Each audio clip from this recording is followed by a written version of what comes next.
बिस्मिल्लाहिर्रहमानिर्रहीम। अस्सलाम वालेकुम नाज़रीन, मैं हूं आपका मेज़बान मियां फराज हुसैन और आप देख रहे हैं मेरा ऑफिशियल फेसबुक पेज और यूट्यूब चैनल। नाज़रीन, आज का बहुत अहम टॉपिक है, आज का बहुत अहम मौजू है जिस पर हम बात करेंगे। माजी से लेकर आज तक तमाम सियासी जमातों पर जो क्रैकडाउन किए गए और जो पाकिस्तान तहरीक इंसाफ पर क्रैकडाउन किया गया, उसमें फ़र्क क्या है, आज उसकी जो तफसीलात हैं मैं आपके सामने रखूंगा। उससे पहले अगर आपने हमारा यूट्यूब चैनल सब्सक्राइब नहीं किया तो काइंडली सब्सक्राइब कर लें। नाजरीन, वक्तन फ़वक्तन तमाम सियासी जमातों पर क्रैकडाउन होते रहे हैं, उनके वर्करों को पकड़ा जाता रहा है, जेलों में डाला गया, बेबुनियाद मुकदमात में जेलों में डाला गया, इस बात में कोई शक नहीं है।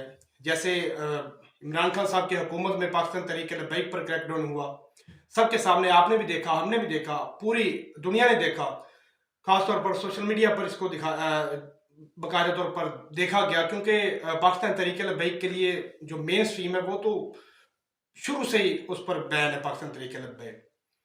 तो वो भी क्रैकडाउन किया गया, पाकिस्तान मुस्लिम लीग नून पर भी क्रैकडाउन किया गया, पाकिस्तान पीपल्स पार्टी पर भी क्रैकडाउन किया गया। लेकिन 16 माह में, पिछले 16 माह में जो क्रैकडाउन पाकिस्तान तहरीक इंसाफ पर किया जा रहा है, वो कैसे किया जा रहा है, ये बहुत एक अहम टॉपिक है जो मैं आपके सामने रखूंगा। ये बहुत ज़रूरी जो चीज़ें मैं आपके सामने रखूंगा। पिछले 16 माह से पाकिस्तान तहरीक इंसाफ पर क्रैकडाउन जारी है, उनके वर्करों को पकड़ा जा रहा है। जब 9 मई का वाक़या पेश आया तो तकरीबन 1 घंटे के अंदर तकरीबन 10 से 15 हज़ार जो वर्कर हैं उनको पकड़ा गया। और उन्हीं दिनों में 48 घंटों के दौरान लाहौर में, इंटरनल लाहौर में सिर्फ तकरीबन 40,000 छापे मारे गए।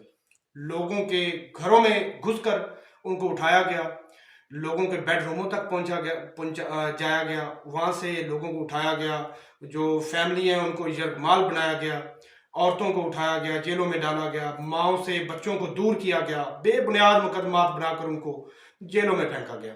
ये सब आपके सामने आप देख रहे हैं, आप भी देख रहे हैं। आज भी पाकिस्तान तहरीक इंसाफ पर उसी तरह तकरीबन क्रैकडाउन जो है जारी है। जहाँ पर भी वो कन्वेंशन करते हैं या जलसे का ऐलान करते हैं, वहाँ पर जनाब वो कोई ना कोई FIR हो जाती है उनके खिलाफ, उनके वकला के खिलाफ। तो बात करेंगे, हमने ये जो 16 माह में देखा कि लोगों की जो चार दीवारी और चादर का जो तकद्दस पामाल किया गया, वो भी आपके सामने है। इलामा इकबाल साहब की बहू के जो मेन गेट है वो तोड़ा गया, उनके घर में घुसा गया और उनको यरगमाल बनाया गया। और जिन्होंने पाकिस्तान का ख्वाब देखा था, जिन्होंने पाकिस्तान बनाने का ख्वाब देखा था, उनके घर को भी नहीं छोड़ा गया। उसके अलावा वर्करों की बात करें तो छोटे छोटे शहरों से भी वर्करों के घरों में छापे पड़े, उनके घरों को जो फर्नीचर का सामान है, जो भी सामान है, सब तहस नहस कर दिया गया। ये मैं अपनी जो मैंने देखा है, जो मैंने लोगों जिनके साथ हुआ है, हमारे भी इलाके में बहुत से क्रैकडाउन हुए हैं और हमने देखा है ये अपनी आंखों से कि ऐसा किया गया है। तो अगर बात करें हम पिछली माजी में जो सियासी जमातों पर क्रैकडाउन होते रहे, तारीख में ऐसा क्रैकडाउन किसी के साथ नहीं हुआ जो पाकिस्तान तहरीक इंसाफ के साथ हुआ। खास तौर पर इमरान खान साहब की हुकूमत में जब तहरीक लब्बैक पर क्रैकडाउन किया गया, मेरी पिछले दिनों हाफिज साहब से, रज़ी साहब से मुलाकात हुई। मैंने ऑन द रिकॉर्ड भी एक सवाल उनसे पूछा, लेकिन ऑफ द रिकॉर्ड हमारी बहुत सी बातें हुई। मैंने उनसे तफसीलन बात की कि चले ऑन द रिकॉर्ड तो आपने एक स्टेटमेंट दे दी, लेकिन ऑफ द रिकॉर्ड क्या आप समझते हैं कि पाकिस्तान तहरीक इंसाफ के साथ ऐसा होना चाहिए जो हो रहा है? क्योंकि उन्होंने आप पर भी बहुत से क्रैकडाउन करवाए हैं या किए हैं, आपको भी गिरफ्तार किया गया, आपकी जमात के कारकुनों पर गोलियां चलाई गई, शेलिंग की गई, और उन्होंने बहुत वाज़े एक मुझे जवाब दिया, बहुत जो कि मुझे बहुत अच्छा लगा, जो कि एक जमहूरी मुल्क में ऐसा होना भी चाहिए। उन्होंने कहा कि किसी भी सियासी जमात के साथ ऐसा नहीं होना चाहिए कि उनके वर्करों के घरों में घुसा जाए, उनके जो रहनुमा है उनके घरों में घुसा जाए और उनके बेडरूमों तक पहुंचा जाए। ऐसा किसी सियासी जमात के साथ नहीं होना चाहिए। तमाम सियासी जमातों को ये हक है कि वो अपने जलसे जुलूस भी उनको करने देने चाहिए। मैंने जो अभी जो करंट सिचुएशन के मतलब भी उनसे पूछा कि पाकिस्तान तहरीक इंसाफ के साथ जो हो रहा है, अभी भी FIR हो रही है, अगर वो कन्वेंशन करते हैं, तो उन्होंने कहा कि ऐसा हरगिज़ नहीं होना चाहिए, ये उनका बड़ापन है। तो नाज़रीन, यहाँ पर मैं आपको एक मिसाल दे दूँ। अगर किसी गाँव में कोई ज़मीनी तनाज़ा चल रहा हो दो ग्रुपों के दरमियान, तो अक्सर, क्योंकि ये हमारे माशरे में होता है, अक्सर हम सुनते हैं कि जी वो फलां ग्रुप ने फलां ग्रुप का एक बंदा कत्ल कर दिया। जो पहला कत्ल होता है वो बहुत शॉक्ड होता है कि यार वो पहला कत्ल हो गया, बंदा वहाँ पर उस गांव में कत्ल हो गया। لیکن یہ جو ضمنی تنازعات ہوتے ہیں یہ ہمارے معاشرے میں ایک ذہنی بیماری کی طرح جو پھیلتے جاتے ہیں، یہ بہت لمبے عرصے تک چلتے ہیں. پھر ہمیں سننے میں آتا ہے کہ ان کا جی ایک اور قتل ہو گیا، 2 قتل ہو گئے، 3، لیکن جو پہلا قتل ہوتا ہے وہ ہمارے لیے شوکڈ ہوتا ہے. دوسرا یا تیسرا یا چوتھا وہ ہمارے لیے نارمل ہو جاتا ہے. اور یہ جو پاکستان تحریک انصاف کے ساتھ جو کریک ڈاؤن ہوا ہے 16 ماہ سے، یہ پاکستانی سیاست میں پہلا قتل ہوا ہے. یہ شوکڈ ہے.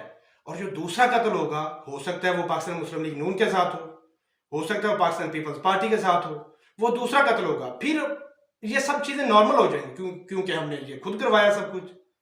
ہم خود جو ہے ہمارے جو ریاستی اداروں کو حکم دیا گیا ہے، جیسے بھی لوگوں کے گھروں میں گھسے ہیں، ماؤں کو ان کے بچوں سے دور کیا گیا، آج بھی جیلوں میں پڑے ہیں وہ.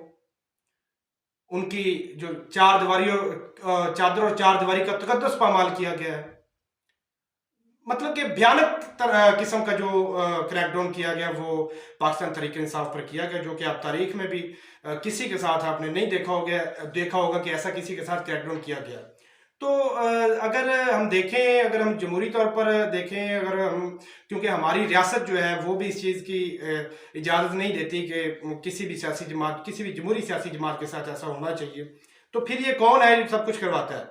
پھر یہ کون ہے جو کریک ڈاؤن کرواتے ہیں، گھروں میں گھستے ہیں اور مار پیٹ کرتے ہیں، ان کے بچوں کو، ان کی فیملیوں کو یکمال بناتے ہیں، جو کہ ایسا نہیں ہونا چاہیے. آپ بھی سمجھتے ہیں ایسا نہیں ہونا چاہیے، کسی بھی سیاسی جماعت کے ساتھ ایسا نہیں ہونا چاہیے. اور میں سمجھتا ہوں کہ اس چیز پر تمام سیاسی جماعتوں کا جو موقف ہے وہ ایک ہونا چاہیے. تمام سیاسی جماعتوں کا موقف ایک ہونا چاہیے. ان کی سیاسی لڑائیاں، جھگڑے ہو سکتے ہیں، یہ تو سیاست کا حسن ہے نا، ایک دوسرے پر تنقید کرنا، برداشت کرنا، لیکن ان کا جو مقابلہ ہے وہ الیکشن میں ہونا چاہیے، وہ ایک سیاسی گراؤنڈ میں ہونا چاہیے. کیا صرف ایک الیکشن کو مینج کرنے کے لیے یہ سب کچھ کیا گیا؟ صرف ایک بندے کو نیچا دکھانے کے لیے، گرانے کے لیے یہ سب کچھ کیا گیا؟ ہم نے اتنا جو ظلم ہے وہ کر دیا لوگوں پر، عوام پر، شیلنگ کی، بچوں پر، عورتوں پر، بوڑھوں پر. لیکن آج بھی معاملات وہی ہیں، ویسے ہی ہیں. آپ کہیں لوگوں سے پوچھ کے تو دیکھیں، لوگ آج بھی اسی بات پر ڈٹ کے کھڑے ہوئے ہیں.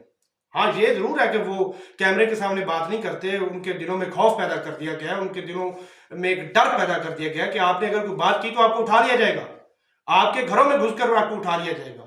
نہیں دیکھا جائے گا کہ آپ کس حالت میں ہے، اپنے بیڈ روم میں کس حالت میں نہیں ہے، بس آپ کو اٹھا لیا جائے گا. لوگ بات نہیں کرتے، لیکن دلوں میں ان کے آج بھی وہی بات ہے. وہ اب ہماری جو ریاستی نظام ہے اس سے لوگ نفرت کرنے لگے ہیں، پتہ نہیں کیوں. لیکن ایسا ہرگز نہیں ہونا چاہیے. تمام سیاسی جماعتوں کو اس معاملے پر ان کا موقف ایک ہونا چاہیے. تو آج کی یہی جو اہم تفصیلات تھی، میں نے یہ سوچا کہ آپ کو بتانا چاہیے، جو کہ ہماری سیاسی عدم استحکام پیدا ہو چکا ہے. معاشی عدم استحکام تو ہمارا یہ تو بہت عرصے سے مسئلہ ہے، 2 وقت کی روٹی سے تنگ ہے لوگ. لیکن سیاسی عدم استحکام جو ہے وہ ایک خوفناک حد تک بڑھ چکا ہے. تو ان سب چیزوں کو نہیں ہونا چاہیے. کسی بھی سیاسی جماعت کو وہ حق ہے کہ وہ اپنے کنونشنز کریں، وہ سیاسی جلسے کریں، جلوس کریں، کیونکہ الیکشن سر پر آ چکے ہیں، الیکشن کا دنگل بچ چکا ہے. تمام سیاسی جماعتیں یہ اپنے آپ پاور شو کرنا چاہ رہی ہیں، ان کو کرنا چاہیے. عوامی مقبولیت ہے اگر ان کے پاس، آپ فری اینڈ فیئر الیکشن کروائیں، بات ختم. آپ کو پتہ چل جائے گا کون کتنے پانی میں ہے. ٹھیک ہے. تو یہ کریک ڈاؤن، مار دھاڑ، پکڑ دھکڑ، بے بنیاد مقدموں میں عورتوں کو، نوجوانوں کو، بوڑھوں کو جیلوں میں ڈالنا، یہ میں سمجھتا ہوں کہ ہماری ریاست کا اصول نہیں ہے، اور یہ چیزیں نہیں ہونی چاہیے. اور تمام سیاسی جماعتوں کو اس موقف پر ایک ساتھ کھڑے ہونا چاہیے. یہی آج کی ڈیٹیل تھی. کمنٹ سیکشن میں اپنی رائے کا ضرور اظہار کیا کریں. اسی کے ساتھ اجازت دیجیے اپنے میزبان کو. اللہ حافظ.